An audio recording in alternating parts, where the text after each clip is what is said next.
feel like I should play some theme music or something to lighten the mood here. Let's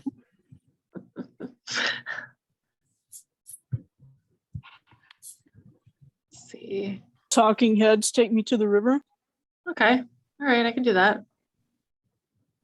Thank you, Myra.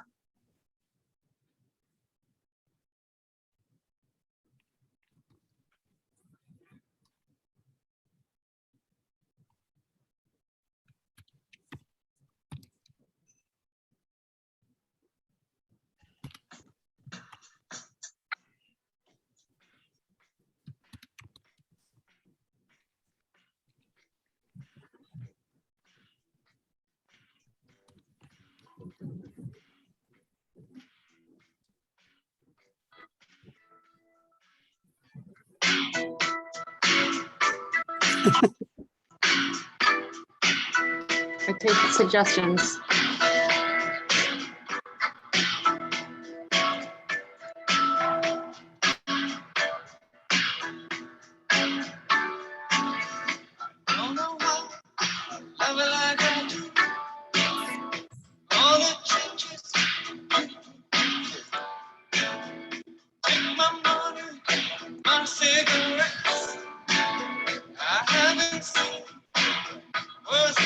Laura, Mike McNulty said he'd be a little bit late because he's coming from a job site.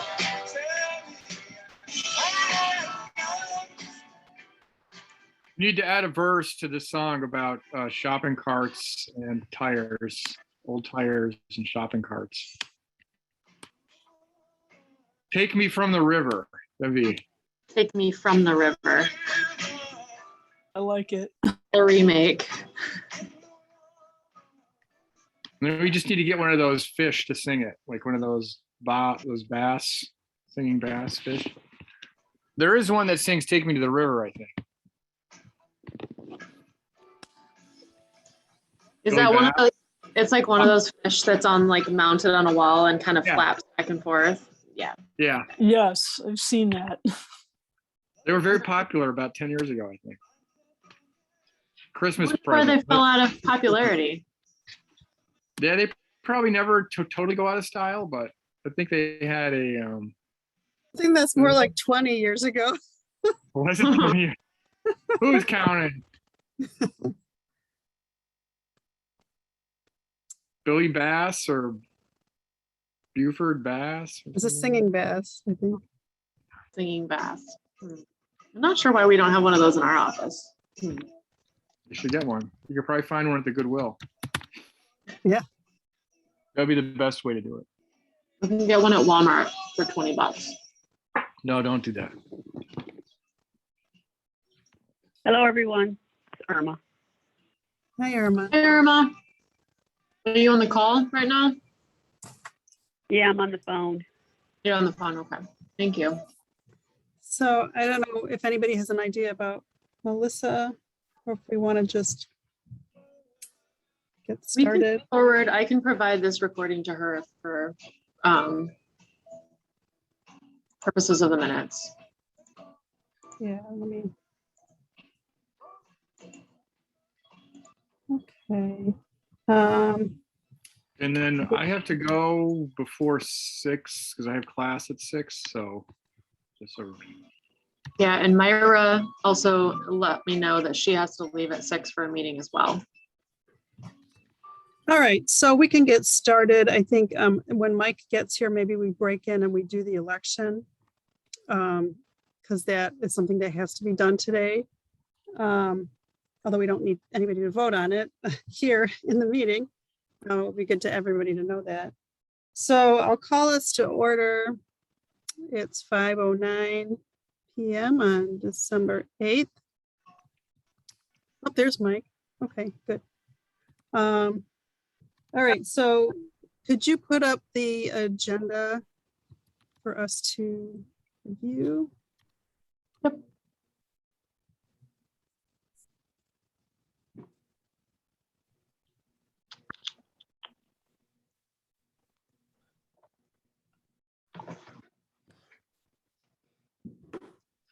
This time I'm just going to share the agenda and not the full meeting minute or the full board packet. If that works for everyone, or would you prefer the full thing?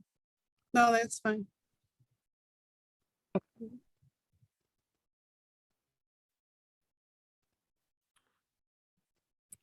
Is there anyone in the, on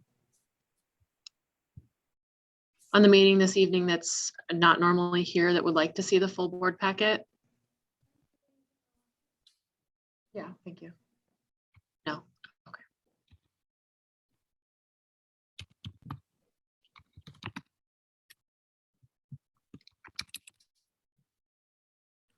Sorry, I'm trying to figure out how to share it while it's recording too. Second. I can try to bring it up. I got it. Okay. Okay. All right. So on the agenda tonight, we have the usual things with the first thing we'll do is approve the agenda, then the minutes. Then we'll have our reports, including the finance, a financial review and a look at the 2022 budget. And we'll vote on approving those financials and approving that budget. And then for new business, we have the election and then a proposal to provide benefits for permanent part-time employees that we need to discuss and potentially vote on. All right, so can I have a motion to approve the agenda as written? So moved. Second, Second that. Irma. Okay. All in favor? Aye. Aye. Aye. Aye. Aye. Any opposed? All right, the agenda is approved. So next we will vote on the approval of the minutes. Those came out, I think, yesterday.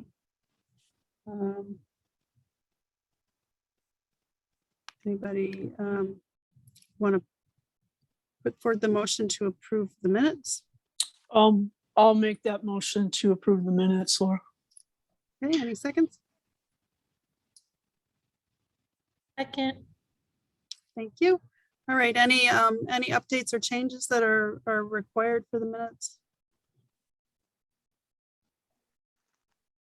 Okay, hearing none, we're going to vote to approve the minutes. All in favor? Aye. Aye. Aye. Aye. Aye. Aye. Okay, any opposed? Okay, motion carries. Executive committee. So as far as the executive committee goes, as usual, we mostly we talk about what should go onto the agenda. So you'll see what we've talked about. We spent a lot of time talking about benefits for part-timers. And that is now on the agenda as new business. So we can talk about it at that point. And then the other things we discussed were that just the budget and the election will be discussed and voted on at this committee, at this meeting. So moving on to the executive director. Marie, do you want to highlight anything from your report for the board?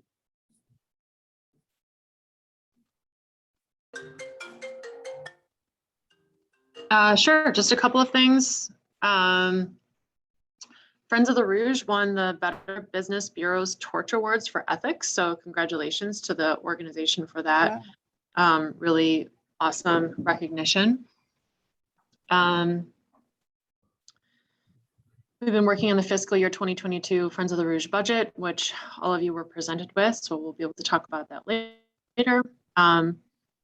We will hear about our application to the River Network's River Rally Conference as a presenter with topic titled 3 White Women Walk into a DEI Project, an honest conversation with executive directors and their consultant about leading an organization through a DEIJ journey. So hopefully all of you who attend the holiday party on Friday will hear about whether or not we were accepted.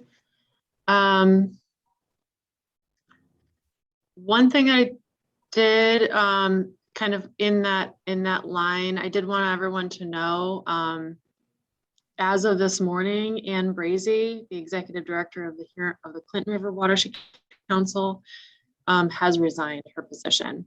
So that's really sad for me, but those of you who know Ann, if you want to reach out to her, I know it's not easy for her. So I don't know who that third white woman will be if we do present to the River Networks River Rally Conference.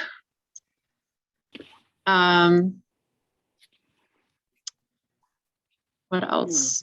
A lot of the work that I have been doing has been around either elections or budgeting and planning for next year. We are looking to hire another staff person, a monitoring and education and monitoring assistant. We're also looking at the potential hire of a policy person within the organization. That's been a conversation I've been having with some funders. And then working on the Herb Family Foundation General Operating Support, and that is a renewal for a 3-year opportunity. We believe we're going to be significantly increasing that contribution from the Herb moving forward.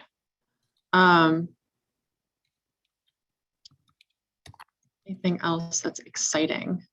Just the holiday lunch on this Friday. So does anyone have any questions about the report that I put out?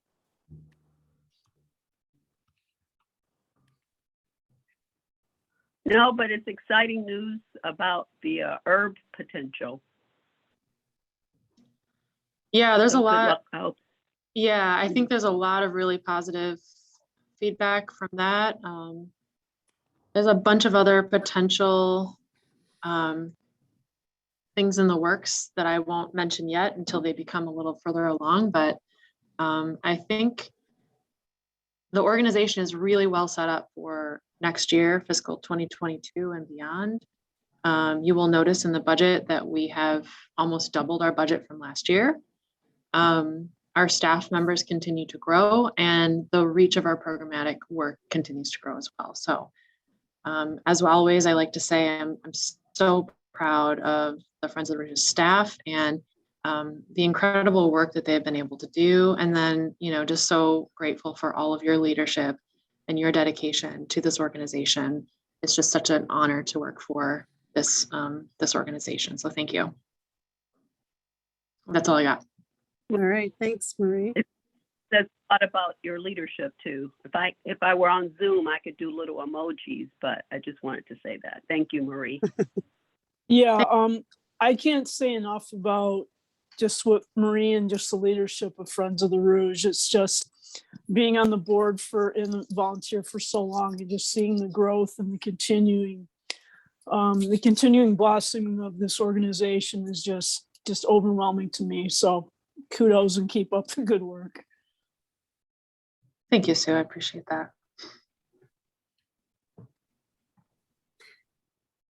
All right. So next we have the the Education Committee, which is in the packet.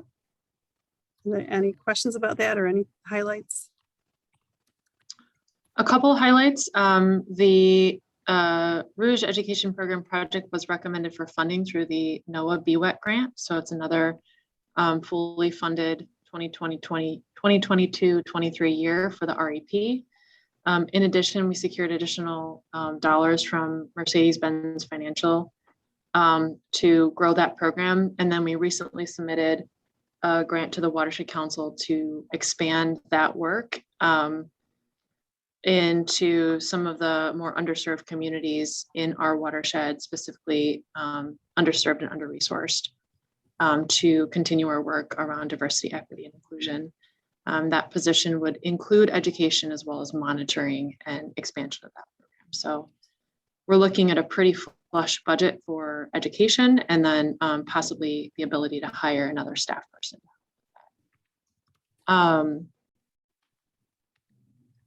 We're also looking at opportunities to provide public education plans for school districts. So that's something that's in the works and is really exciting. There's just a lot of other really cool work that's going on that you can read in the report if you're interested. Thank you. Mhm. Next up is the restoration and monitoring report, which is quite extensive. So if you have any highlights on that one, or if there's any questions about the report. I think the big news is we bought a 2021 Chevy Silverado truck. It's really exciting. We have an actual new vehicle that works. So thank you to all the board members who approved that purchase. I appreciate that a lot. And so does the team members who use the vehicles on a regular basis. Next year, the restoration team fully fleshed out their entire agenda. As you can see with the report, there are many projects happening within the restoration team. We have a couple of projects that are still pending, which we feel we're really excited about, including the Eagle Non-Point Source Old Redford GSI project that was resubmitted to install green infrastructure at the Old Redford Theater and right-of-way gardens in the neighborhoods. That would include partners like Sierra Club, Detroit Future City, Reading of Detroit, Drummond Carpenter, and the City of Detroit. So that one was submitted. Although it says in process on the report, it actually has been submitted. We're also looking to expand our work in the Rain Gardens to the Rescue program to the City of River Rouge, E-Course, and Detroit's 48217 neighborhood, specifically Southwest Detroit.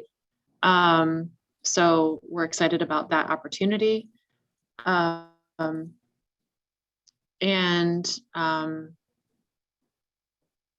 just a small slice. The work with the Green Infrastructure Collaborative is ongoing and really exciting. We're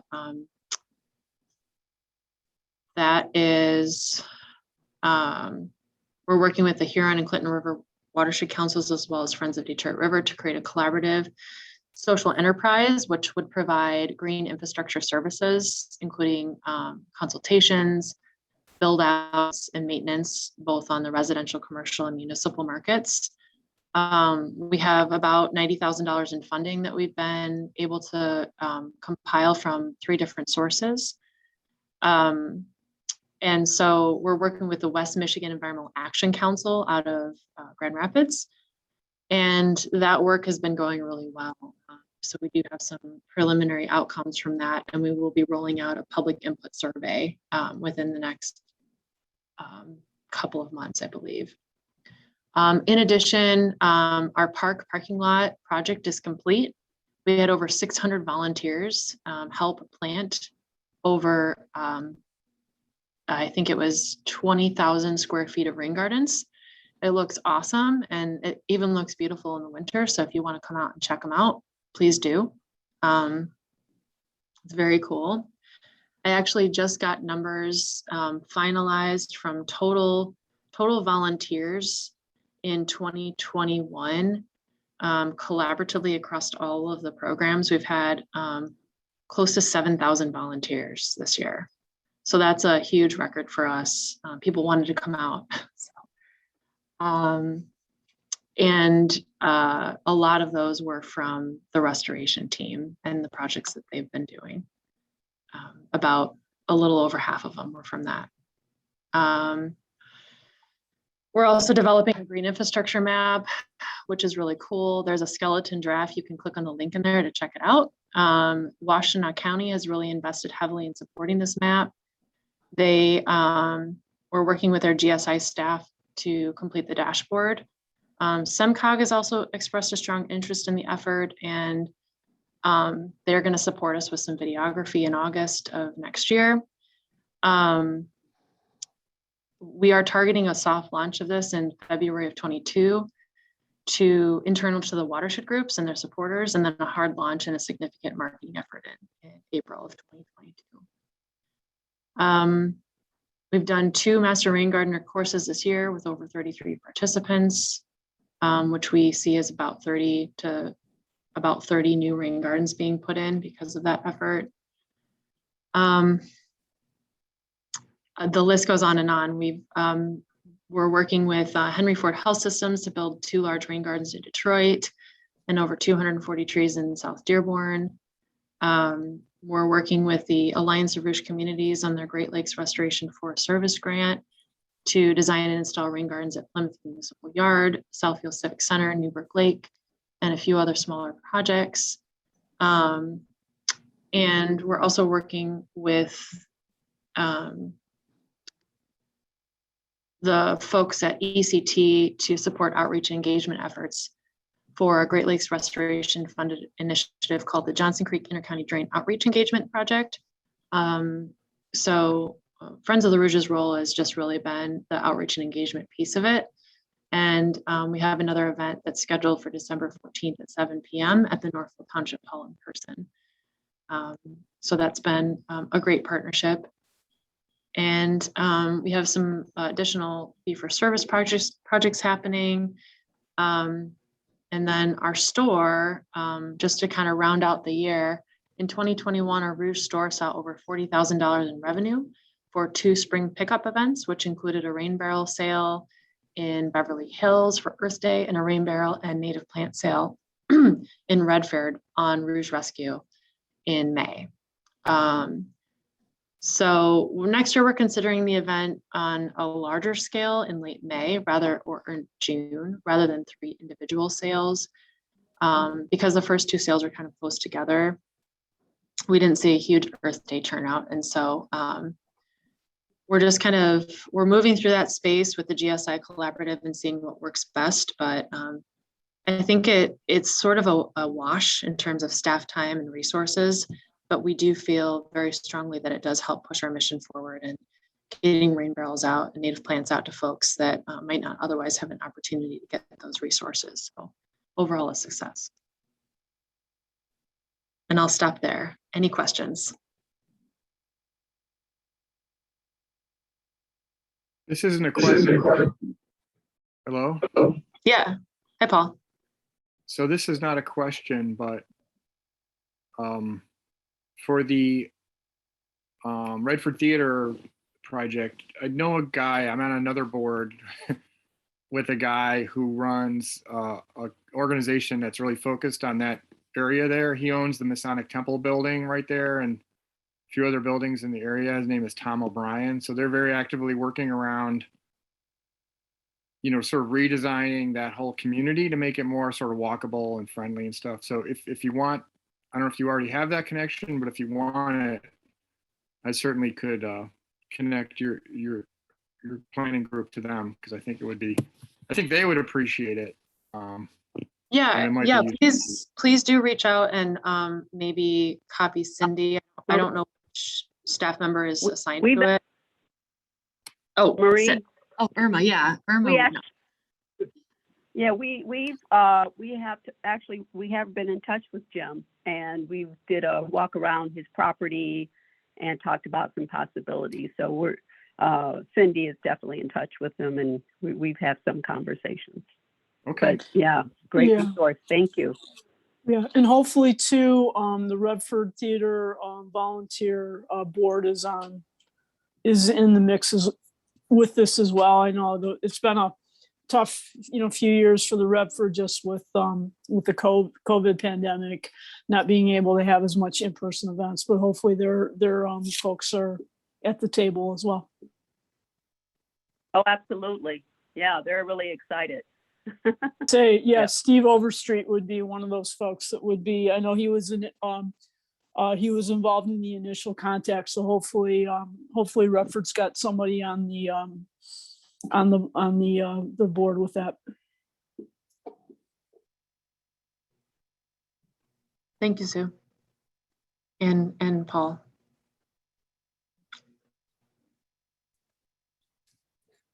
Okay, the Water Trail Leadership Committee report. Any questions or any highlights? There's a really cool map in our packet showing the project. I think I might have switched up the order, so I'm just looking here to see what you're looking at. One thing that's really cool, I know that just happened, is we finalized the paddler's companion for the water trail. So all the communities are represented. There's detailed descriptions of all of the available and open trails right now. So that's really cool. We've been working with John Gundry at Wayne County Parks to do that work, as well as Herman. And then the other really exciting thing is the Inkster Park Recreation Area Wellness Zone. We're partnering with the City of Inkster and Wayne County Parks to, as well as the National Kidney Foundation, to go after some additional funding to support the design development of the Inkster kayak launch. And so that's sort of our next, we're aiming our vision at Inkster now. Now that Dearborn has some support and funding, as well as some of the other projects more downstream, we're kind of going to slowly tick our way upstream. And then in addition, I know I heard from John Gundry and Wayne County Parks, as well as the folks doing the Lower Rouge habitat restoration. And I know Annette is on the phone, so she might be able to speak to it more, but there's going to be some pretty quick progress here on opening some of those large woody debris log jams along the Lower Rouge. So we should have a pretty open trail from Canton all the way down to Inkster here by the middle of next year. So there's been some massive major project on woody debris management in the Lower Rouge that up until this point has sort of been on the back burner. So I'm trying to see if I can find it in the report, but I don't see it. Or maybe Alice can speak to it, because Alice, I think, is a project manager on it.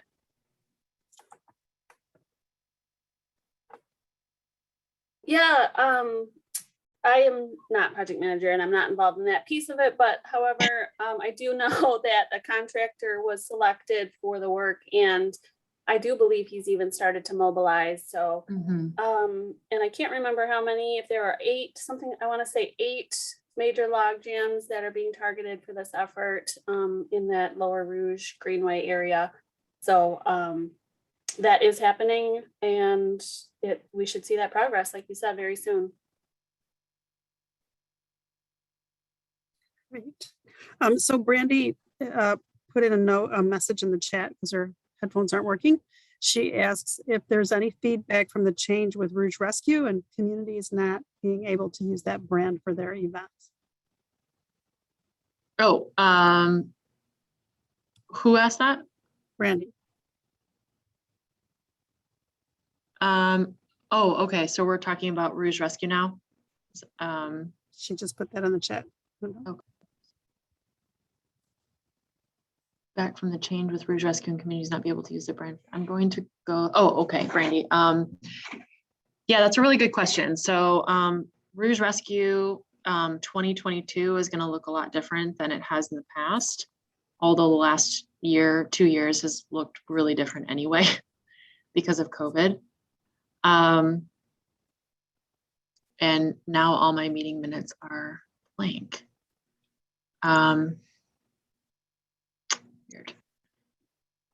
So a couple of years ago, actually, when I started at Friends of the Rouge, I noticed that the efforts that were put into Rouge Rescue, as well as the resources that were put in, were equivalent to probably $30,000 a year. We spent about $12,000 a year on t-shirts and several $1,000s a year on gloves and equipment and supplies. And then the staff time was probably around 700 staff time hours a year to coordinate it. And that's between creation of website, connecting and coordinating all the site leaders, development of the website, and dissemination and organization of all the materials, creation of a new brand and logo.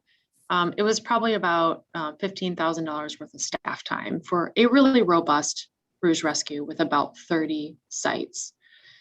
So that would essentially come out to about $500 a site, but And in last year or the year before, we reached out to the site coordinators specifically and asked them about appetite for sponsoring Rouge Rescue in order to make it move forward. By that time, we had already rolled back the t-shirts. We are rolling back all of the supply support, including native plant materials, gloves, brown bags, the clippers and things that we've previously supported in the past, and rolled that back. And then also tried to roll back our coordinators' time even more to make it less. Last year, I believe we had 17 sites instead of the traditional 30 to 35 that we supported, and we gave a much tighter deadline. There was still pushback with that.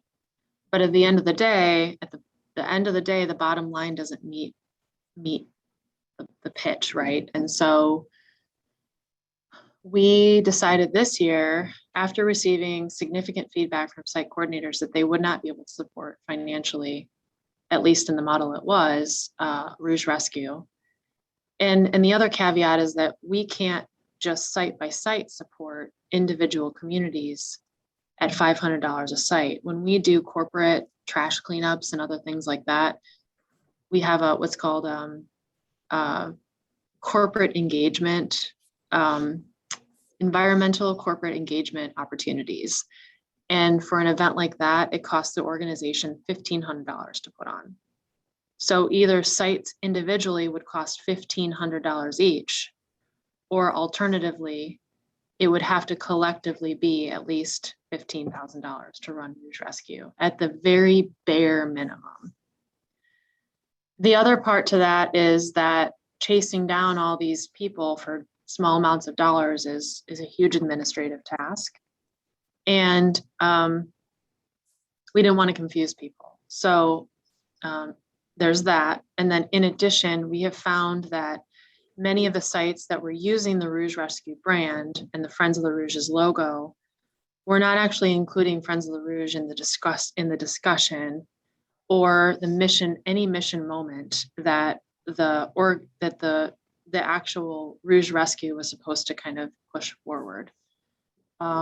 So some of the sites do it, like Rouge Park does it.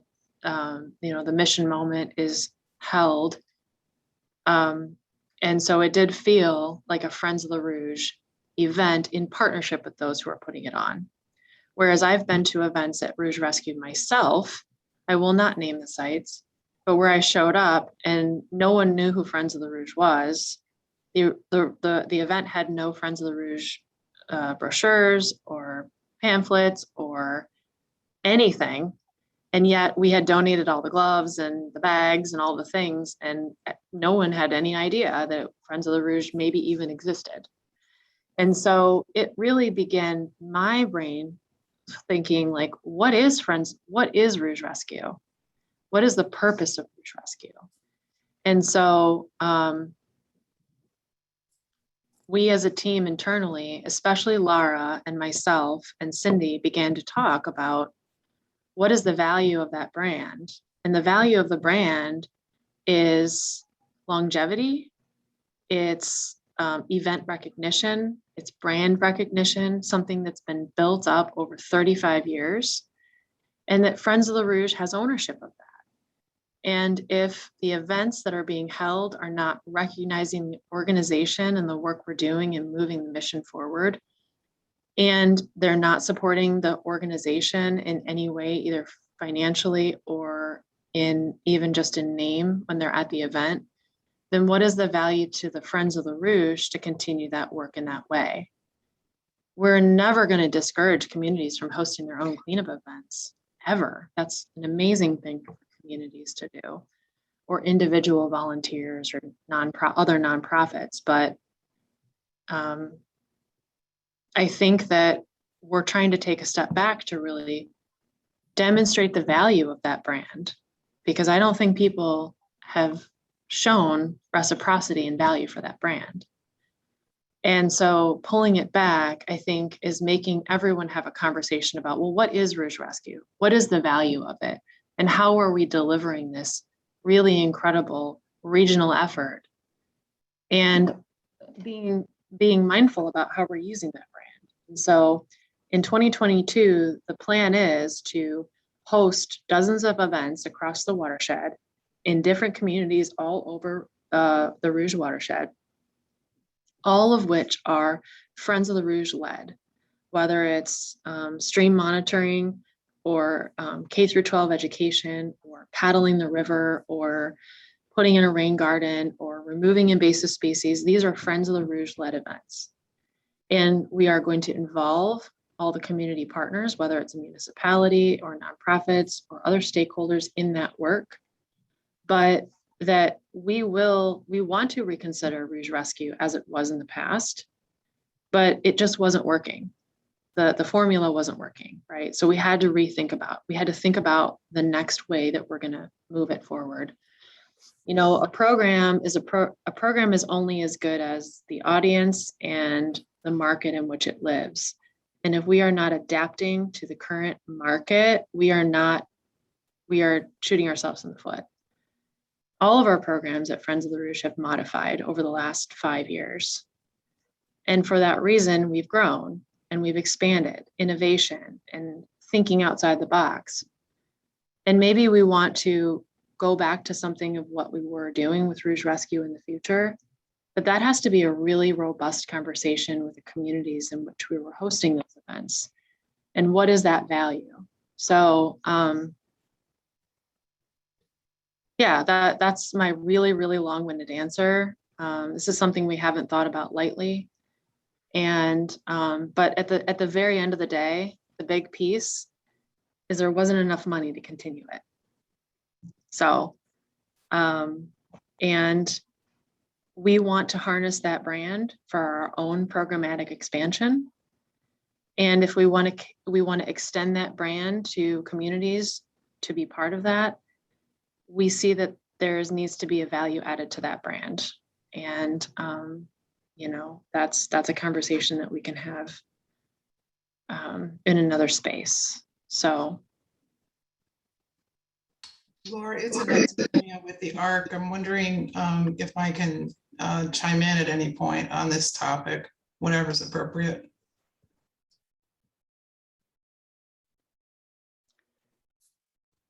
yeah, I would say yes, but that's Laura. Okay. Laura, that was directed at you. Sorry, there was crosstalk there.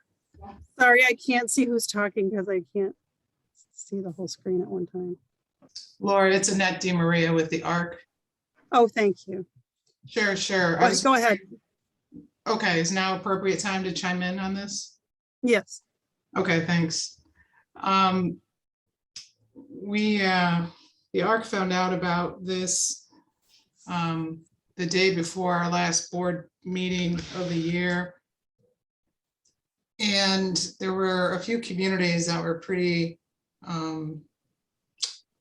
not happy with the decision of Friends of the Rouge to basically exclude the community events from future Rouge rescues in its formal name, and not allowing the communities to use the words Rouge Rescue or the logo. They weren't happy with that. I gotta tell you. So that's I was asked to share that along. We have a good amount of communities who actually do all the work on their own, don't get support from Friends of the Rouge in terms of materials or staff time. And then there are communities that need more support. And so there's a mix of communities. I think, I appreciate what Marie said, but when we have an event that attracts 1,300 volunteers at doing 75 different activities at 31 sites in 18 communities, I just think that's a really good opportunity to focus our message or your message about stewardship in the watershed, whether it's a cleanup event or an invasive species removal or anything in between and outside of that. So the communities are, they're disappointed that this is the direction Friends of the Rouge is going. it seems there might be something, in between that, could be discussed, but I thought the point of Rouge Rescue was really not about Friends of the Rouge as an organization, but was about stewardship of the river, not about who's getting credit for it. And to hear that, the work at these sites and by the volunteers and the community staff who coordinate that work is not consistent with the brand or the message of, or the mission or whatever the word is for Friends of the Rouge, that just seems odd to me.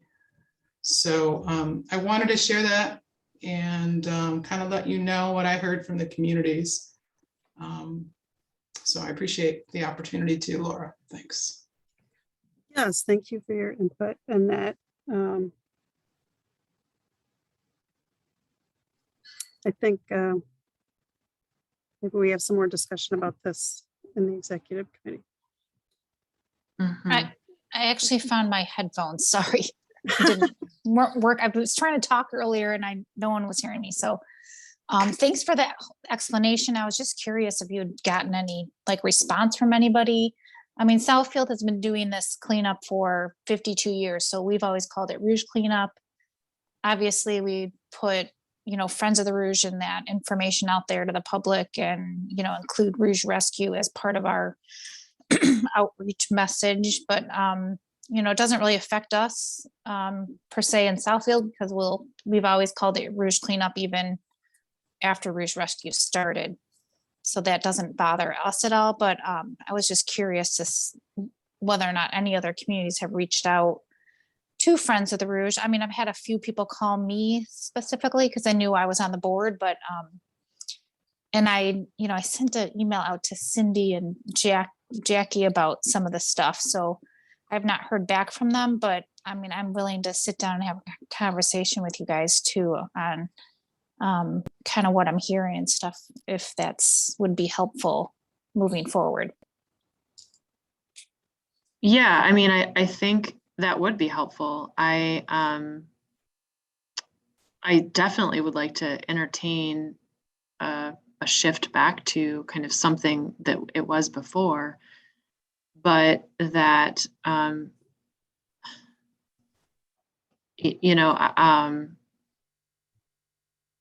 I think that we are trying to figure out how we could sustain this long term. So, we have not approached any communities for funding and to support this effort, but I did talk to Bob Belair after the meeting, and he this Canton Township supports Friends of the Rouge for stormwater activities, but it basically covers the cost of other services that we provide to the city of Canton. So, we already asked the ARC for a lot, and and the communities for a lot. So,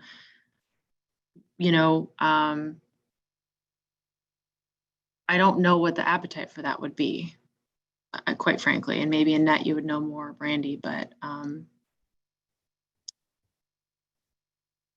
guess I think I'd be curious to hear what your perspective would be, Annette or Brandy, if you were in my position and we don't have funding for an activity, and we have the power behind that brand to then bring volunteers to our own events that need a ton of volunteers. What would you suggest we do? I can't speak to be, I'm not in your shoes. So I have size 11. I just got a new pair in today. So I'm seeing if they work out, but it's hard for me to be in your shoes, Marie. Clearly funding is always a challenge, but I think the communication and lack thereof on this topic is part of the problem. And when board members themselves are surprised about a letter that goes out that says this event no longer is, supporting our mission, and we're not gonna let you use this brand. I think that's an internal communication issue that you guys have that I won't address, but from my perspective, from the community side, people just don't like to be surprised. And I don't know the answer offhand, but a conversation is probably a good place to start.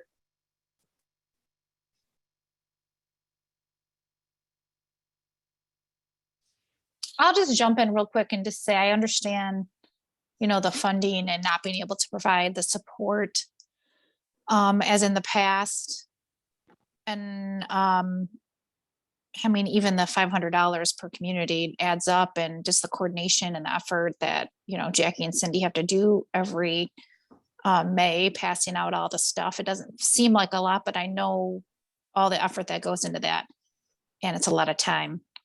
And I think the communities would be understandable or understand that, budget constraint, and be able to go out and buy their own garbage bags and their own gloves. But maybe just even with what you already said you're going to do is promote the community events. And I just think even the promotion of those community events under the whole Rouge Rescue umbrella would be something moving forward that probably wouldn't be obviously as time consuming, maybe some promotion and outreach, but not to the extent of what you've had to do in the past. Because other communities, we send out our own press releases and we do that as well. Not that we don't like the support of Friends of the Rouge, because we do. But I think you guys get we as a, Friends of the Rouge get a better response from all of the news and all of the resources when it's one, not necessarily organization, but one watershed with all the different communities and all the different nonprofits doing work within the community, trying to reach the same goals. And it's nice to have one voice from Friends of the Rouge that can you can give that information to. I definitely speak to our papers and stuff and do news releases as well, but it's nice to have the Friends of the Rouge voice speaking on behalf of the entire watershed for an event like this. One of the things that strikes me is I think it's a really good thing that communities are willing to do stuff on their own and organize this event year after year in their community. I think that's a really good thing. And it shows that at least certain people in the municipality are invested in the work and understand the importance. So this announcement discourages that. And I think that's counterintuitive or counteractive of Friends of the Rouge's mission from where I sit with my size 11 shoes.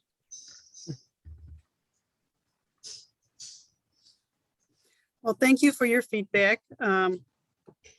We'll have continued conversation about this. But getting back to the agenda, I think we still don't have Melissa, so the membership committee information is in the packet. And I'll just direct you there to read it, and we'll move on to, I also skipped the board development and push that out to our discussion, our board elections. So we'll move on to the Fund Development Committee. Alice, if you have any highlights from that. Sure. Thanks, Laura. Hi, everybody. Thank you. I want to say, first of all, to everybody, all current board members, we had 100% participation in the matching opportunity for the Giving Tuesday, and maybe Marie has the final number, but it sounds like it was a really successful Giving Tuesday event. Yep, I'll I have pause to right see if here. you have that. Okay. So the final Giving Tuesday number, just for that single day, we raised $22,800. And since our mail appeal went out a week before that, we raised an additional $14,000 for a total of $37,000 to date. And that, but to date was, I think I touched base with Laura 3 days ago. So we'll say Great.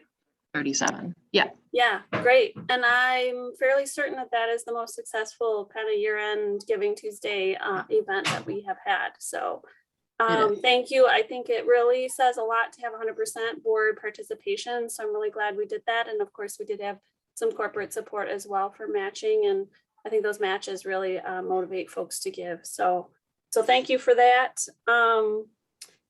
And the Free Press Marathon occurred back in October. And so thank you for those of you who participated and helped with that. It's not usually much of a fundraiser, but we have a few folks who are always excited about it. So I appreciate that enthusiasm, and it's a very minimal engagement to do it. So, we can talk about what that means moving forward. The application is already out for next year. So what I want to do is come January, schedule a time to have a fund development committee meeting, and we can talk about setting up a subcommittee specific for that event, because I think there's a lot of potential there, but also want to just gauge the board and see if it's something we want to continue to do.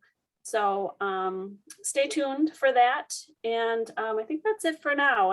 Again, thank you for your participation and commitments to end the year strong with our fund development. That's it. Oh, Thanks, I do want to say, since I have the floor, I want to see if there's anybody else who is available to help with cleanup after the lunch on Friday. Thank you. I do have I have about 6 or so volunteers already. So thank you to those who have volunteered. But I think just because I know cleanup is always maybe the hardest job, that maybe I could get 1 or 2 other folks who are willing to stay a little bit after and help clean up. So if you can just shoot me an email, that would be great. Paul did put in the chat that he's willing to do that. Yay, Paul. And I'm going to be there, so I'll help clean up, no problem. Yeah, well, you already volunteered for setup, so if you want, that's great. But I think that we'll see how that works out. If the help is needed, I'm sure some folks can stay. Okay. All right. So moving on to the Finance Committee, I guess we approved. I wasn't here last month. We already approved the September. So we're looking at just the October financials. So they're in your packet. Are there any questions before we move to approve them?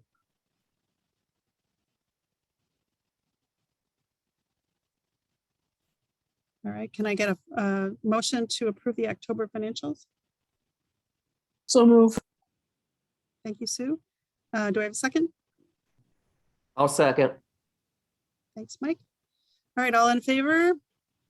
Aye. Aye. Aye. Aye. All right, any opposed? Okay, hearing none, passes. Okay, moving on to the budget.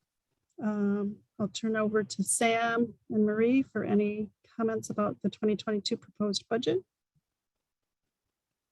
Marie, did you want me to talk or did you want to make comments? I only have like one. Well, I'll let you present the budget, Sam, and then if I have anything I can add, then if that works for you. Yeah, that's totally fine. So we met last night, the Finance Committee met last night, and Irma was kind enough to join us as well, which we appreciated greatly. and went through the details of the budget. This is it rolled up at a high level. And for me, the takeaways were, as Marie pointed out earlier, almost a doubling of the budget this year compared to last. However, and I don't know if it's a caveat or maybe just a feather in our cap, is that doubling is largely due to one large grant expected from the Ralph C. Wilson Foundation, which accounts for about $1.7 million of that increase. Also, another significant increase, as Marie has alluded to, is in the Herb Foundation request. I believe that's more than a doubling of our previous 3-year request. Triple. Triple? Okay, sorry. So those two things are really driving the revenue side of the equation of the budget, which is nice to see. And then as a result of those two large increases, that's also partially driving the increase you see on the expense side. In general, I would say there were no real surprises on the expense side. Dollars moved as you would expect them to, slight increases year over year, and administrative costs. Program expenses move in conjunction with the grants awarded. And so overall, it looks like a healthy budget where we expect a surplus at the end of the year. And that was kind of my main takeaways. I definitely recommend approving the budget as requested. And Maria, I don't know if you have other commentary to add to that. And I just put the program budget up for those of you who may not have it. But you can also see the proposed budget in 2022, the budget in 2021, and then the difference in dollars. Those with the parentheses are negative, and then the difference in percentage.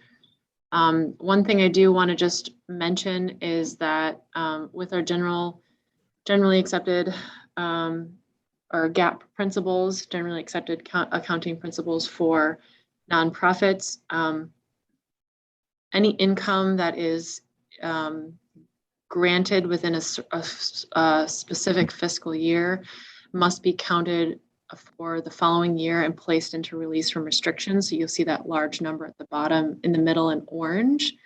So proposed budget 2022 is $909,848 versus $1,199,700. Those are just dollars that we've gotten that money, or it's been promised to us. So like we were just promised another $80,000 last week. And even though we're not going to spend it now, we're going to spend it next year.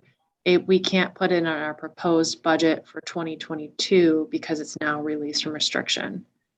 The funding that you see in the proposed budget of 2022 is actually, those are dollars that are going to be given to us and signed into contract in 2022.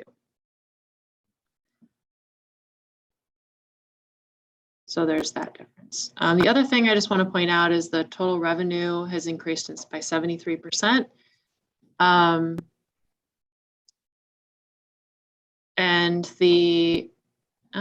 never mind. See, yeah, the revenue itself has increased by 73%, and the expenses have increased by 81%. And our surplus is at 31% of an increase. Any questions?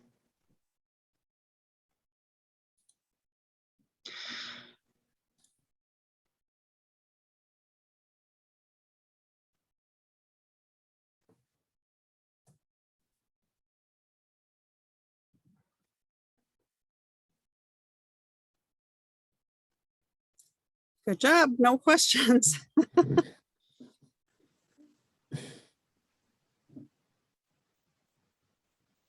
All right.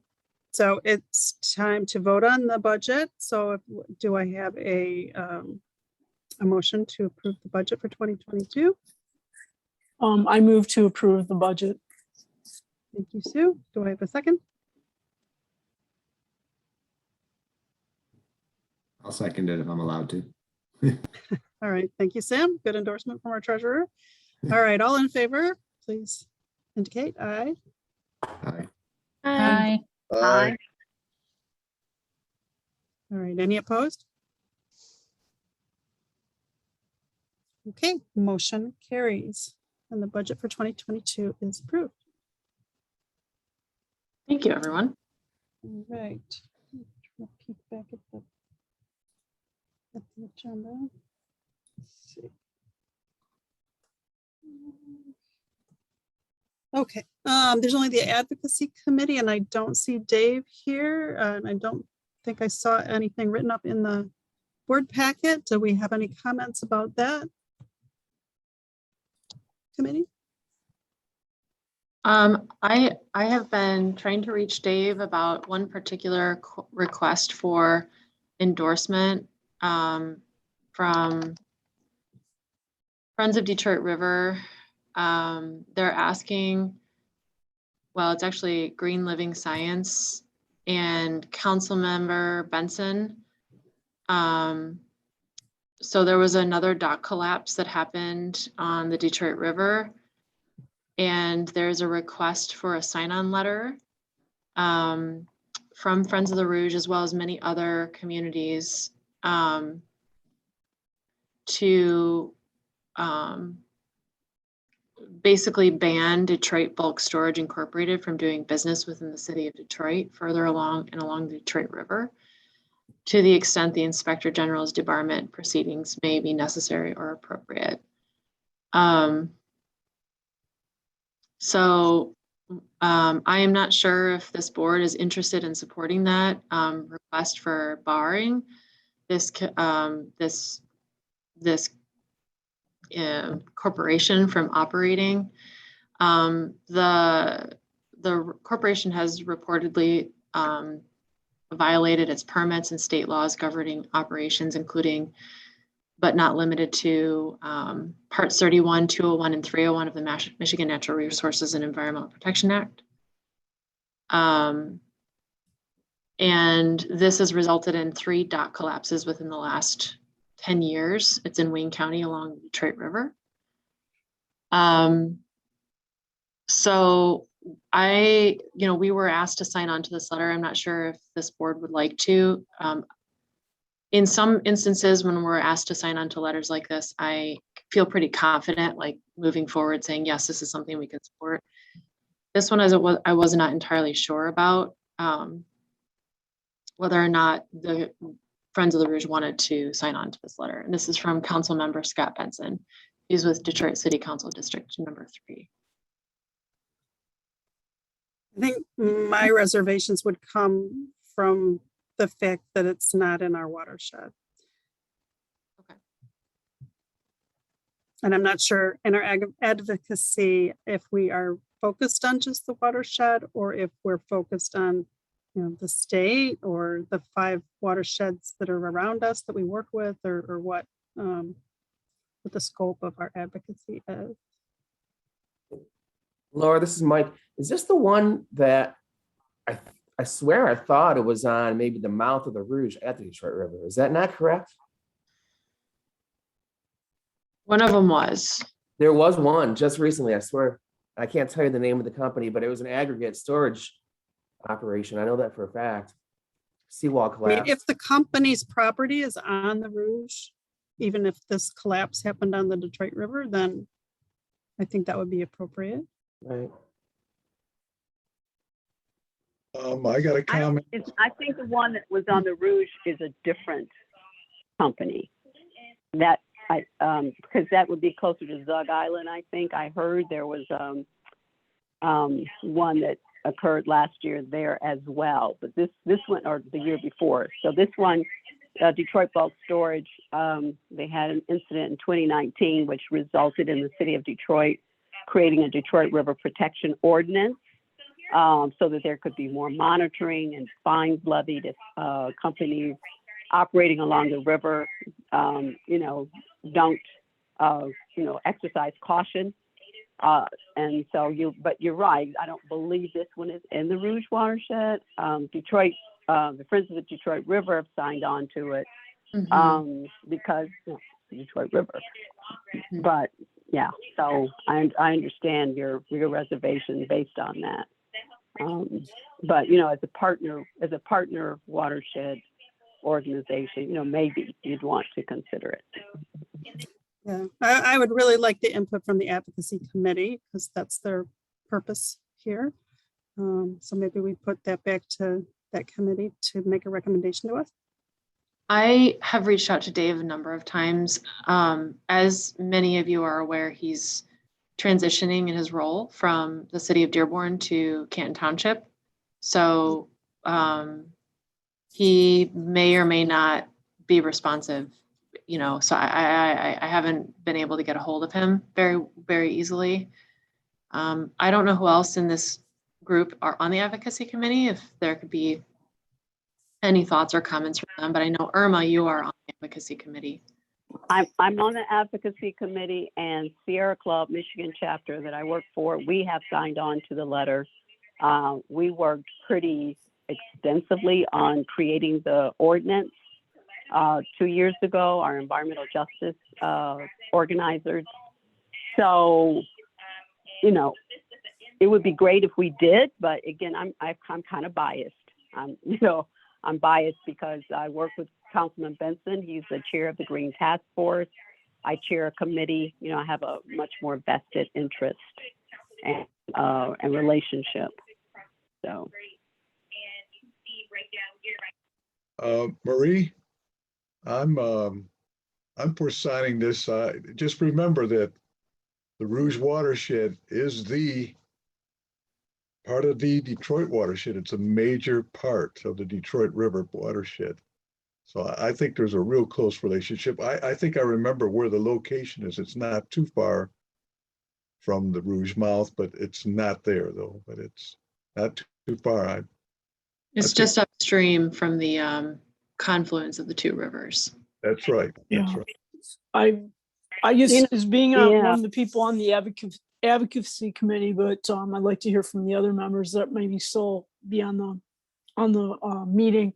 But it's one of those things too. It's just more if it's just to show support of what's going on there and to make sure that this company is complying with all the rules, and we don't want to see these types of events happen, and do what we can to support a fellow watershed organization.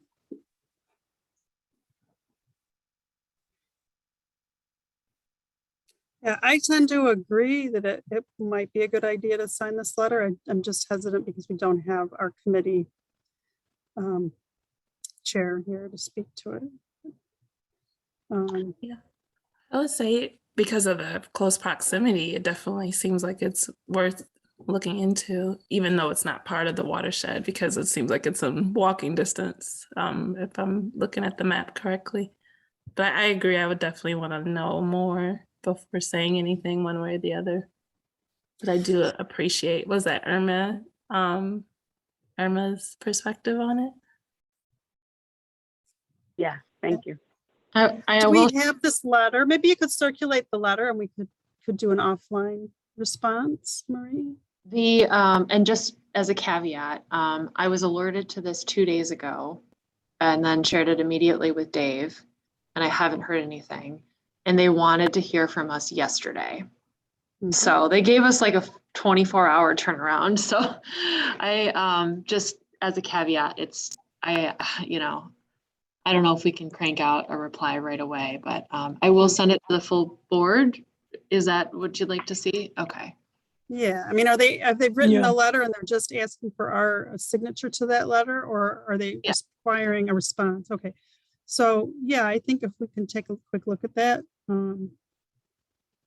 Okay. And so that anybody can raise any concerns they might have, but solidarity with the watersheds is my perspective. I agree, given if it's just something that we're just showing, we don't have to generate our own letter or state our own position. It's more we're signing on to show support. I think that kind of gives a little bit clearer perspective on what we need to do. It's not like we need to form a policy decision or craft our own position on that issue. Yeah. Right. And Jessica did send out the address. It is literally like 1 mile upstream of the Zug Island. So you could say it could have a water quality impact on the Rouge, but in addition, for solidarity purposes, Marie, I'm sorry if you said already, because I was like trying to, because I heard about this in the news, but I didn't, think of the connection directly to us. So I may have missed if you said like what you're you said normally you kind of have a stronger sense one way or the other. I was curious like what you were thinking and any reservations you may have. Well, I think it was one, because it was outside of our watershed. And number two, it's asking for the permanent barring of a Right. That's huge. So like, that's kind of a big deal. And sometimes people ask us for a letter of support opposing cutting down 100-acre woods or something. Okay, I can do that. That kind of stuff is easy for me to interpret without the support of the board, but nuanced requests like this, I like to have the board review it, and so I can feel more confident in saying yes or no. So. Okay, got it. And I'm sure there's much more like backstory that I don't know in terms of like the advocacy committee and the board making decisions on things like this in the past. But like, I'm just wondering, like from a legal standpoint, is there any concern or question, or is it no big deal because it's just a support of another, organization's letter? And then yeah, I think that was my main question.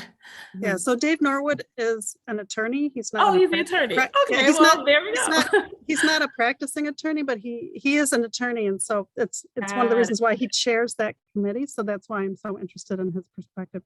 Okay, thank you. I have read everybody's names but can't remember who does what. So thank you. No problem, not at all. And the advocacy committee is relatively new within the last couple of years, so it's really still developing. It's a way for us to deal with like a lot of issues that are coming up with development and things like that, and have an informed position, and without having to have that put on just the staff or really just Marie. So. Mm-hmm. Yeah, no, Marie, I had the same reaction though, like, whoa, barring a business, that seems huge. And like, I'm sure there'll be lawsuits and whatnot if that happens. So that's why I was wondering about any legal concerns. Not that, it doesn't sound like to me like just signing that letter would, but having not read the letter, but yeah, that was it. Does the letter have the history of compliance violations of this operation? If not, I sent it to the board. So if you want to check it out, just look in your email. Okay. And then it has a link to the 2 other collapses that have happened as well. So Mike basically says these people have violated permits and state laws several times, resulting in 3 dock collapses within 10 years. Yeah, that's what the letter states. I'd say, just from the standpoint of another environmental organization supporting the enforcement of environmental rules and regulations seems like a good move on our part. Yeah, I agree. I think it would also, if we had an issue that we needed support from the Friends of Detroit River or Sierra Club or others in the future, they'd be like, no problem, we got your back. Yeah. So I think it's the solidarity thing is important too. And Okay, just so we'll take a FYI, look. I do want to say we wouldn't hold it against you. It really is. For me, I respect the decision based on whatever reasons that are valid to you. But we still got you. We still got your back. Thanks, Irma. You're welcome. And I would also say, one time might be bad luck, but you should learn from that and correct your processes so that it would never happen again. Clearly, it appears there's a pattern here with this company, and as the letter indicates, they're not a very good neighbor or steward of the river. Right. And Also would like to understand that's it right there. Yeah. Yeah, it'd be nice to understand the whether or not the appropriate officials have actually enforced the rules, or did they inspect them and did they not correct things that needed to be corrected, or did they not get found, or there's a lot of background that I don't have to be able to make a decision, but I look forward to reading the information about it. Okay, Mike, do you have results from the election? I do. I do have the results. I'm pulling them up here on my iPad. 1 second. As you know, with the appointment of Alicia last week, that left us with 5 open positions that are 3-year term positions ending in 2014. We voted last week to approve the slate of candidates, which includes the incumbents, Paul, Irma, Dave, and Brandy, and a newcomer, Samara, who I did not see on call today. I was checking. I don't think she joined us. I wasn't sure if he was or not. But anyways, though, and with the option of having, write-in candidates as well from our voting members, and the election period ended at 5 p.m. today. And this is not exactly a nail biter cliffhanger type of election. So all 5 candidates were voted in. No write-ins were even submitted. So the competition wasn't exactly stiff, but that's what we expected. So we had 43 online votes. We had 8 mail-in votes. Everybody basically received an equal amount of votes. So that being right around, out of the 51 votes, everybody got right around 48. So I guess a few people just didn't vote on a few of the candidates for whatever reason. But anyways, though, those are the results. So welcome, right. Samara, and welcome back everybody else. And I'll send out welcome packets with some information to everybody. And in terms of any other board development activities, there's nothing new besides what I submitted in the packet, but we will have 5 more openings next year. So probably want to start working on that sooner this year than we did last year, or sooner around that next year than we did this year, and start having conversations with those board members, see who really is going to have time to stay involved, who wants to stay involved, all those things. And I did talk to not an online firm, but I did talk to a firm called Inforum that was offered to us. They're kind of a board search or talent search firm, I think specializing in boards, nonprofit boards. They were offered to us through the Earth Foundation as a free service, which was pretty cool. So I did talk to a woman there not too long ago. I have her information. I'm going to touch base with her first part of the year, once we determine who's returning and all that stuff. And maybe, once we kind of go through another skills assessment and things of that nature, which we attempted last year with, moderate success, but I'd like to see some more participation this year in that. We'll talk about that and see where some gaps are. And then they can go out and do a search based on that, on those criteria. So, which will be helpful. So that's it. That's the news. All right. Before we move on, I just want to acknowledge Al Van Kerkhoff, who has been a board member for many years. And I'm just so grateful, Al, for your service to the organization and your enthusiasm. You bring so much life and knowledge when you come to all of the events. And it's just an absolute pleasure to know you. And I'm glad that you're going to continue to stay involved with the organization, even though you won't be a board member. So just thank you so much. I'll be around. That is all I can say. In fact, in addition, I'm going to be around in a couple of days to party. Sounds good.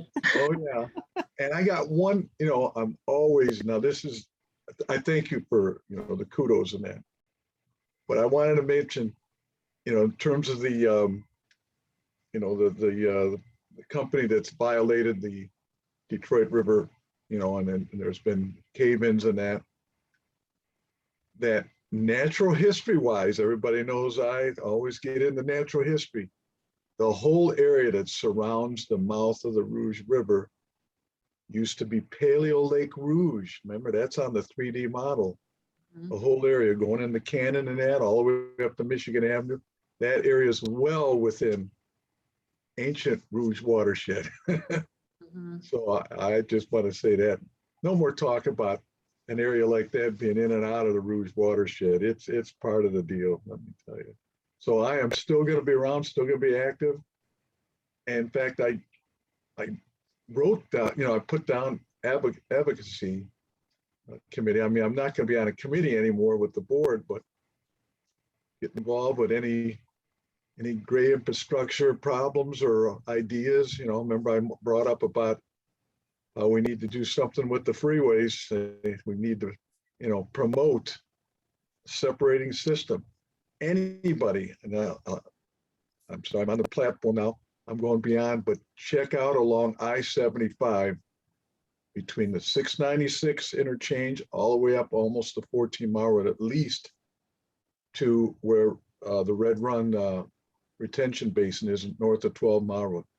Everywhere on the east side or the right side as you're heading north, they are building an independent sewer to take all that combined sewage away. Or I'm sorry, not to separate all the runoff coming from I-75 from the combined system. That's got to help. And you know what? If Oakland County can do it, why can't Wayne County do it too? Yeah. There's a lot of places. Oh my goodness. It's a lot of money, but they're doing it now in Oakland County, all the way up to 14 Mile Road, I guess. I'm off my soapbox. Thank you, Al. All right. Thank you so much, Al. All right, we have one more item Thanks, on our Al.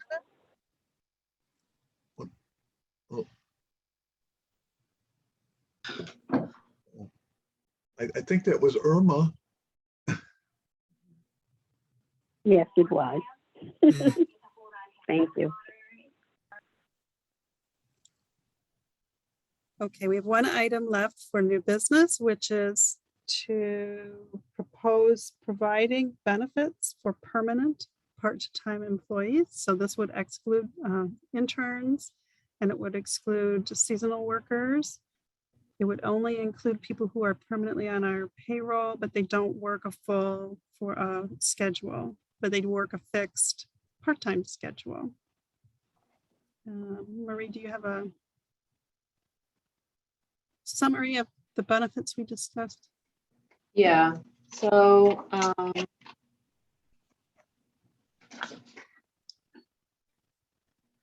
we would be considering this position or this the benefits for part-time permanent, and then the other positions that Laura just described would be part-time seasonal, and that would just be how they would be classified. So if you were flexing between 5 and 30 hours a week, whenever you kind of felt like it or whenever you could, you would not be qualified for this.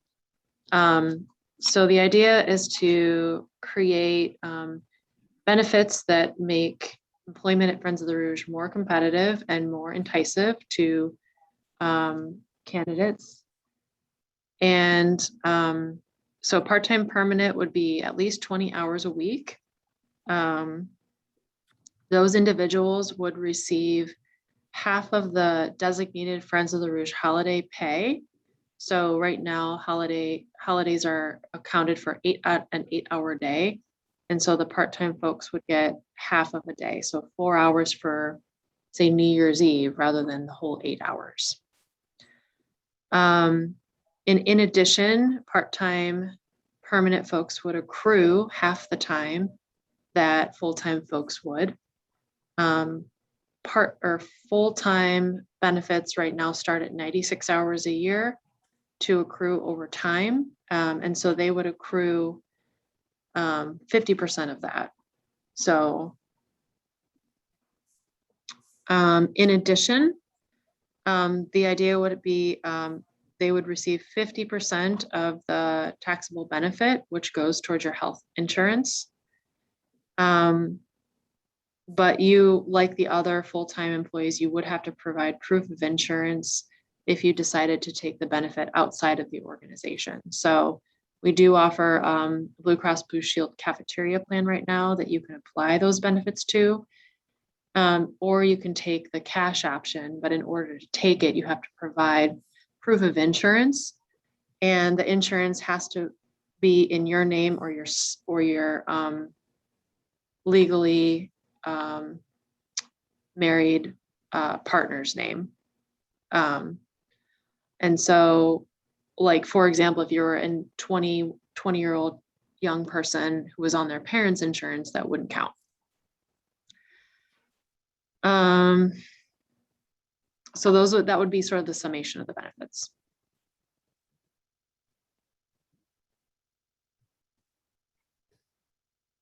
Did I miss anything? Did I get anything?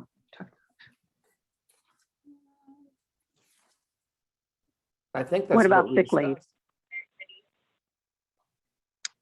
So PTO, we don't do sick leave. We just do PTO is whatever you want it for. It's either sick or personal or holiday. It's all sort of rolled into one. We do give bereavement leave for full-time staff up to 3 days,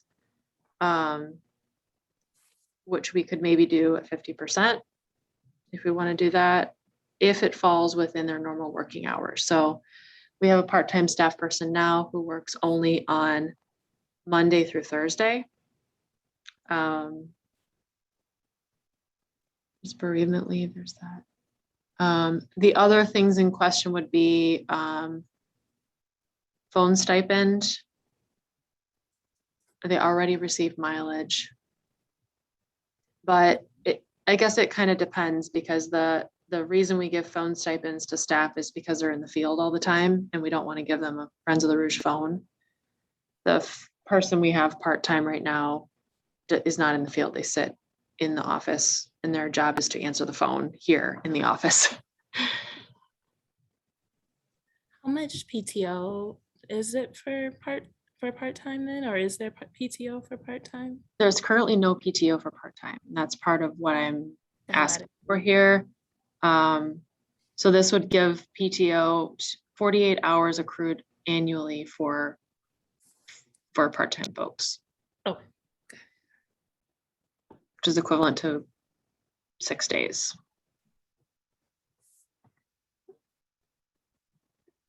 But that's in addition to their holidays. I think we get 14 holidays paid. So it'd be like equivalent to 7 holidays. So it'd be equivalent to 13 days off a year paid.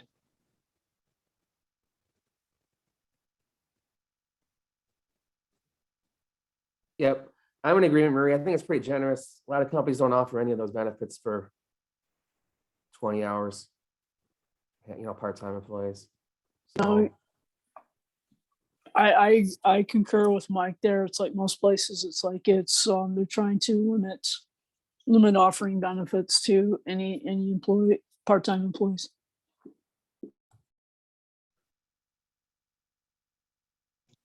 I think that we see, I have seen the last year with this sort of the great resignation and changing attitudes and behaviors towards work, and also the type of benefits folks are looking for in, creating a work-life balance and feeling valued and developing a culture of inclusivity and accessibility, making sure that we can recruit people from all of the communities we hope to serve, and offering benefits like this could be very enticing to bring in additional talent.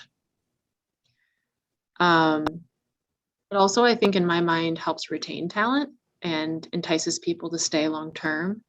I fully believe that the return on your investment for treating employees well and making them feel valued actually helps you in the long run financially, because you're retaining folks rather than having to continue to rehire, which is incredibly time consuming and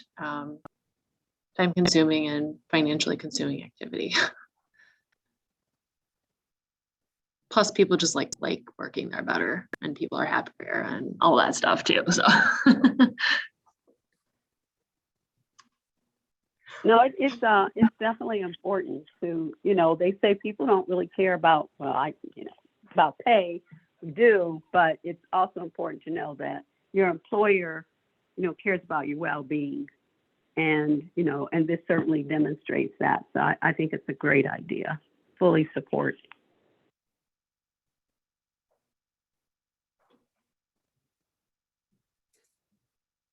All right, I just had a question about the the ratio, because you just mentioned that someone works 4 days a week. So are they working more than 20 hours in those 4 days? Yeah, so Like Carol, if they worked 80%, then I would think they would accrue their PTO at 80% and accrue their holidays at 80%, right? I mean, if that's their standard work week, that they're working 32 hours a week, I think they should get the, 80% of those benefits, not 50%.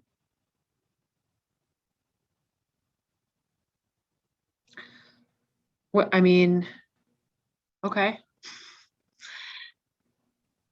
It's like a I- penalty if you go from 5 days to 4 days to lose half, 50% instead of just 20%. It seems. So I'll chime in because my company does this. And we have a designated 20-hour employee and a designated 30-hour employee. So I personally am actually a 30-hour employee, but typically work 35 to 40 hours a week. But to keep my 30-hour status, I kind of give up some of that PTO in a way, or some of the holiday in a way. So I actually can only bill 6 hours for each holiday, even though I may in the preceding weeks may have worked 40-hour weeks. And that's kind of a choice I make or whatever. But so I don't know if there's some steps that we see that we take as far as if there are 20 hours, 30, maybe it's 32 hours, it's fine. Or so maybe there's a designated hour per week that we expect that person to normally work. They might work more some weeks if we need them to, or if they want to, and we have the work for them. But I would say it would be hard to fluctuate that amount of holiday that they get. But as far as PTO goes, at my company, we accrue it. So even though I'm a 30-hour employee, and if I work consistently 40 hours a week, I'm accruing the same amount of vacation time as my 40-hour counterparts.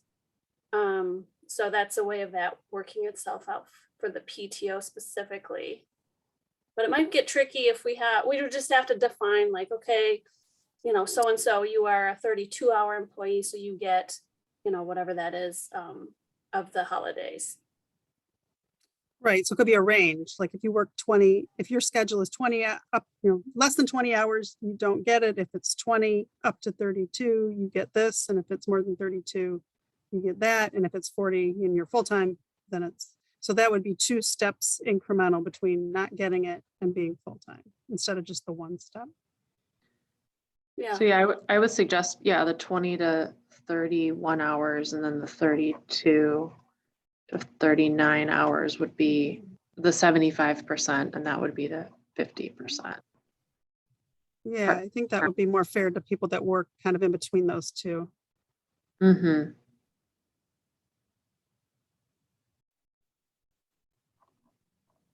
Great. How would that lay out for the holidays then? So the holidays pay would be at 50% for part-time, 20 permanent, and then 6 hours. 75%. Yeah, so the 6 hours for the 32 to 39. I have a question about that though, because with holidays, like I'm just thinking it's sort of like out of that person's control when it falls. So is that, I guess, bear with me, because we're saying for holidays that would affect their pay on those weeks that a holiday falls, right? So like if like let's say that person always works Monday through Thursday and the holiday falls on a Monday, would they now be getting penalized for the holiday falling on that day? Does that make sense? Like normally I totally understand because that happens to me. Yeah, so for Thanksgiving kind of hits me the hardest because I get Thursday and Friday are holidays. So I only get 6 plus 6, so it's only 12 hours. In my case, I have the opportunity to either make up that time or use my PTO for those extra extra hours that I'm missing. But I hear what you're saying. We used to be in a have a rule when I first started at the 30 hours. It was you got the holiday only if your designated day fell on that holiday. So that is an option. That's what I was gonna say next. Yeah. But you'd have to really I guess, police it in a way that where you have your employees consistently working Thursday and Friday in order to get the Thanksgiving Thursday and Friday off. And then there were times when I didn't work Fridays or Tuesdays, so I never got that 8 hours on that Friday, whereas now I get 6. So it can go both ways. And I think we can choose as an organization which way we go. Yeah, I guess just most importantly, I'm thinking about people who could be penalized for, I mean, penalized is probably like not quite the word I'm looking for, but you get what I'm saying for. If you think about it, so somebody's working consistently 20 hours a week, if they get 50% pay for holidays, then that nets out to them being paid their same pay. Right, because they would get paid, like say they work Tuesday, Wednesday, Thursday, they'd still get paid for Memorial Day and Labor Day, and they get paid for days they wouldn't normally work, because it would all work out to 50%. They're working 50% of the hours, so they get 50% of their salary, and it doesn't matter whether it's a holiday or not a holiday, they're getting 50% of the salary. It just week by week might be up or down. Right, but at the end of the year, it's all the same. Okay.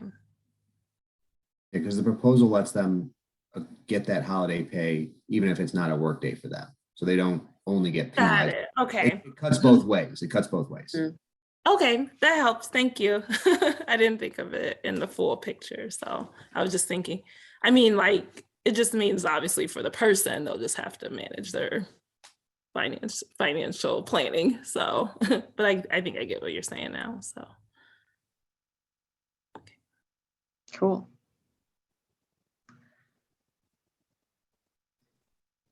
Anything else?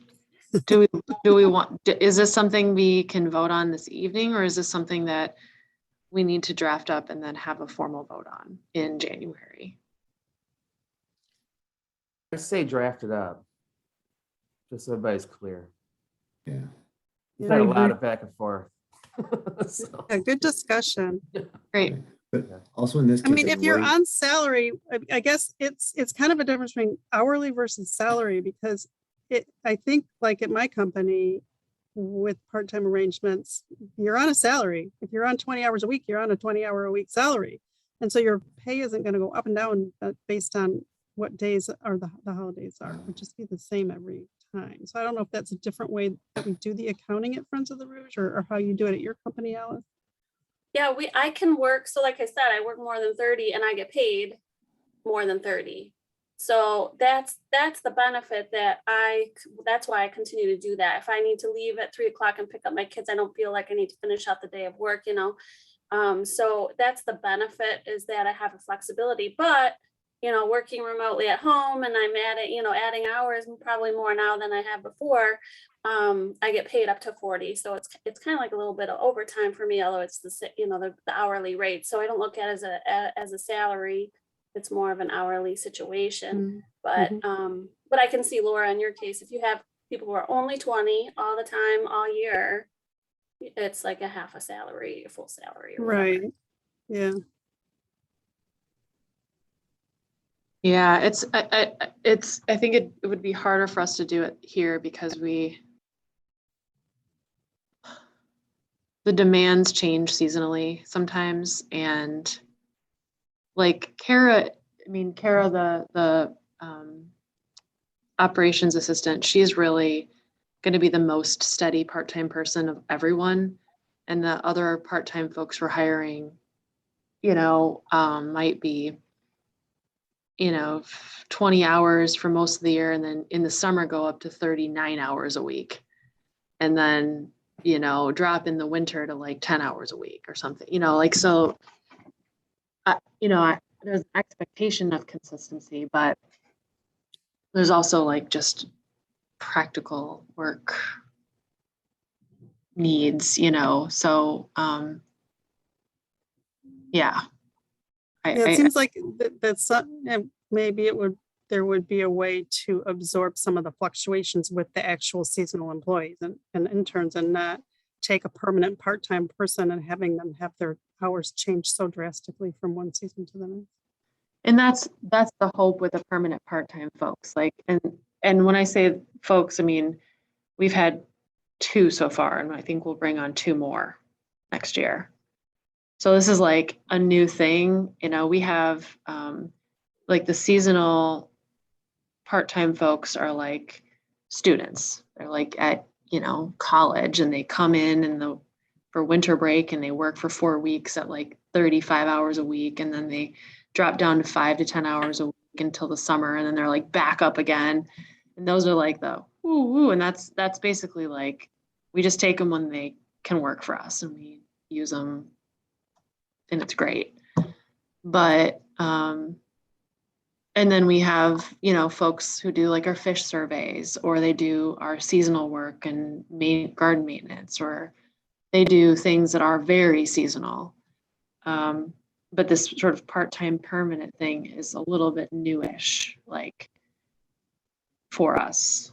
We had Jackie, who's now a restoration coordinator, as a part-time person, but now I would have called her a part-time permanent because she was always working 20 to 30 hours a week consistently for all year, for a couple of years. And then that's going to be true for Kara, and that'll be true for 2 more people, I think, that we're going to hope to bring on this year.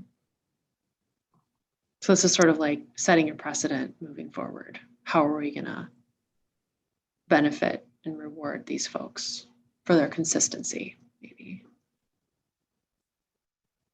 I got something to add. You guys are working out the details, but I would like to see some year that this nonprofit organization is in the newspapers, the top 10 in the top 10 working places for charitable nonprofit. That would be great. You guys are heading towards that. I think so. Well, this year United Way got it. So whatever to them, but It's a big marketing thing. It's just filling out the paperwork. I know it I is. mean, I've worked at places that were in the top 10 and you'd be like, yeah, right. Well, So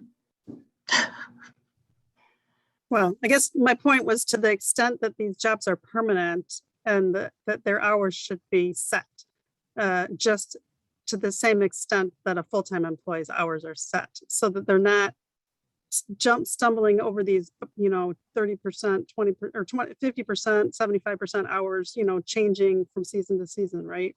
That they should have established hours. And if they go to something higher because we have a higher need, that it would be chosen to move them up to that many hours.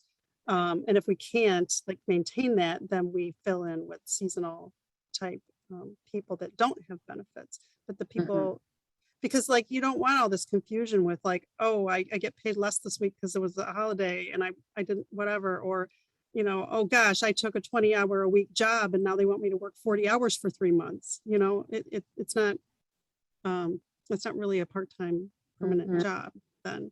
It's a flexi kind of job. yeah, that makes sense. Yeah, and that's what we've established with Kara. She works 30 hours a week. And then she works 10 hours a week for Friends of Rouge Park. So she has her, she's a very, very set schedule. She's in here between 9:30 and 10 every day and stays until about 4:30, Monday through Friday, or Monday through Thursday. So it's pretty darn set. One of the requirements of her position where she has to be in the office from 10 to 4, Monday through Thursday. At minimum. So that itself just sets the rigidity of her position. All right, so I think we decided that we'd like to see a formal proposal and we can vote on it at the next meeting, and then. And I was just going to say, I think just making sure that there's good communication to the staff about what we talked about in terms, especially the holidays and all that, so they're not caught off guard, even though I'm sure you'll say it, but maybe in writing too, so that way it's easy for them to, know. Sounds good. Right. And I think our next meeting will be prior to any holidays, right? Because the 1st and 2nd of January are on the weekend. So the first holiday would be Martin Luther King Jr. Day, I believe. Yep. So the board meeting would be before that. And so we can vote on it and have the communication happen prior to any holidays. Sounds good. All right. Any other business or walk-ins?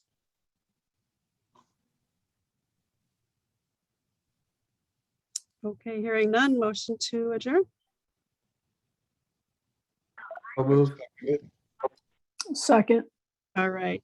Thanks, everybody. Have a wonderful holiday season. See some of you See in Friday. January.